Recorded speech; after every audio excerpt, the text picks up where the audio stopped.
Hello বন্ধুরা, তোমরা কেমন আছো? আর একটা ব্লগে তোমাদেরকে স্বাগত। দেখতেই পাচ্ছ তোমাদের দাদাভাই কাজে বেরোচ্ছে। So tata, bye bye.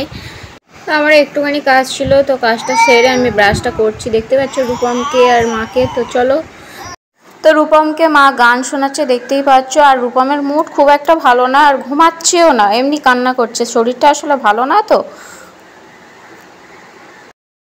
Rupam সবে ঘুম থেকে উঠেছে, ওই জন্য মুড ভালো না। দেখো কান্নার মুখ করে আছে, কি বলবো আর, হু হা করছে। তো বললাম যে রূপমের শরীরটা ভালো না, সেই জন্য আবার ঘুমিয়ে পড়েছে। তো আমি নাস্তাটা সেরে ফেলি। তো আগের দিনের পায়েস ছিল, সেটা খেয়ে নিচ্ছি। তো ফ্রিজের পায়েসটা ছিল, ওই জন্য ঠান্ডা, আরোই ভালো লাগছে। তো চলো রান্নার দিকে যাই। তো বন্ধুরা, নাস্তা তো কমপ্লিট হয়ে গেছে, এখন রান্নার জোগাড় করছে মা। দেখো কাটাকুটি প্রায় হয়েই গেছে। পটল আলু মাছের তরকারি হবে আর শাক ভাজা হবে। তো চলো শাকটাকে ধুয়ে আনি। তো আমি শাক ধুতে যাচ্ছি আমাদের কলপাড়ে। এই দেখো শাক।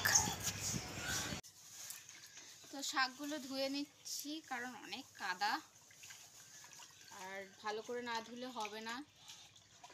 তো শাকটা ধুয়ে নিয়ে এখন জল ঝরতে দেবো, তারপরে রান্নাটা বসাবো।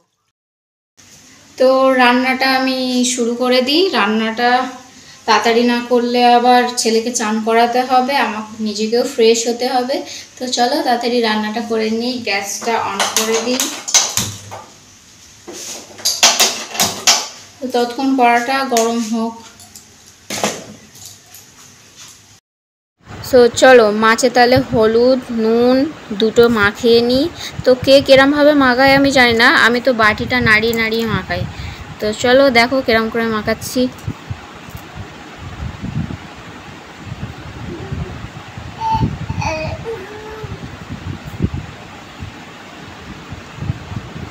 আবার দেখো পেটিগুলোকে দেখাচ্ছি, পেটিগুলো সেরকম একটা ভালো না, তো তাও দেখাচ্ছি। তো হাতটা মুছে নিলাম। তো কড়া প্রচুর গরম হয়ে গেছে, ধোয়া উঠছে। এবার কড়ায় মাছগুলোকে দিয়ে দেবো। তার আগে কড়াটাকে আগে মুছে নিতে হবে আরেকবার।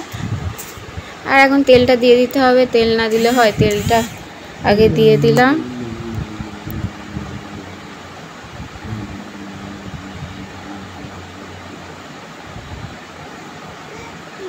তো তেল দেওয়া কমপ্লিট হয়ে গেল। চলো এবার মাছটাকে দেবো। খুন্তি বার করছি, দেখতেই পাচ্ছ। তো কড়াইতে তেলটা নাড়িয়ে চাড়িয়ে নিচ্ছি, যাতে না কড়াইয়ের গায়েতে লেগে যায়। তো একটু হলুদও দিয়ে দিচ্ছি, যাতে না গায়ে ছিটকায়। তো গায়ে ছিটকালে তো ফসকা পড়ে যায়, সবাই জানো। তো সেই ভয়েতেই আমি আগে হলুদটা দিয়ে দিচ্ছি। তো আমি আগে অ্যাডজাস্টটা চালিয়ে নিই। আর রূপম আর মা কোথায় গেল দেখবে? তো চলো তোমাদেরকে দেখাই। তো রূপমকে মা নিয়ে এখানে বসে আছে, চলো তোমাদেরকে শেয়ার করি। চলো, এই দেখো এখানে গল্প করছে। দেখো রূপম হাত খাচ্ছে, দেখতে পাচ্ছ। এখানে ঠাকুমা বসে আছে, দেখো, দেখতেই পাচ্ছ। তো চলো রান্নার দিকে যাওয়া যাক। এরা এখানে গল্প করুক, আমি ততক্ষণ রান্নাটা করে নিই। তো আমাদের পটল ভাজা হয়েই এসছে, আর মাছও ভাজা হয়েই এসছে।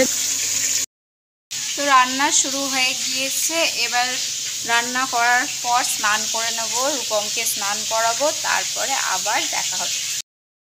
তো রূপমের আর আমার স্নান কমপ্লিট হয়ে গেছে, দেখতেই পাচ্ছ। এই দেখো কি সুন্দর টুক পড়েছে,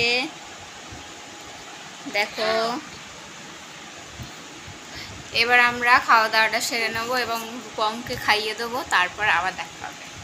তো খাওয়া দাওয়া সারার পর দেখি বৃষ্টি চলে এসছে। তো আমিও বৃষ্টি দেখতে চলে এসেছি, কিন্তু খুব আকাশ ডাকছে। তো ঠাকুমাও চলে এসে আঁশফল নিয়ে। তো বলছে আঁশফল খাবি? তো আমি বলি না, আঁশফল খাবো না। তো বৃষ্টিটা দেখতে ভালো লাগছে আর ভিজতে ইচ্ছে করছে, কিন্তু আকাশ ডাকছে, সেই জন্য ভিজতে পারছি না। চলো এবার তাহলে ঘুমিয়ে পড়ি। তো ঘুম থেকে উঠে পড়েছি, তো ব্রাশটা সেরে ফেলি। তো চলো তোমার দাদাকে ডাকবো। আমি আসার আগেই তোমাদের দাদাভাই উঠে গেছে, এখন রূপমের সঙ্গে খেলছে। তো আমি বলি যে সন্ধ্যা হয়ে যাচ্ছে, তাহলে তাড়াতাড়ি মুখ হাত পা ধুয়ে নাও, আমি একটু চা করে দিই। তো তো আমি তো সন্ধে হলে সিরিয়াল দেখি, তো দেখছো আমাদের বাবু সোনা ঘুমাচ্ছে। আর তোমরা কে কি সিরিয়াল দেখো কমেন্টে কিন্তু বলো। তো রাতের খাওয়া দাওয়াটা সেরে ফেলি। তো দেখতেই পাচ্ছ দাদাভাইকে খেতে দিয়ে দিচ্ছি। তো আজকের জন্য এইটুখানি, টাটা বাই বাই, দেখা হচ্ছে আবার নেক্সট ব্লগে।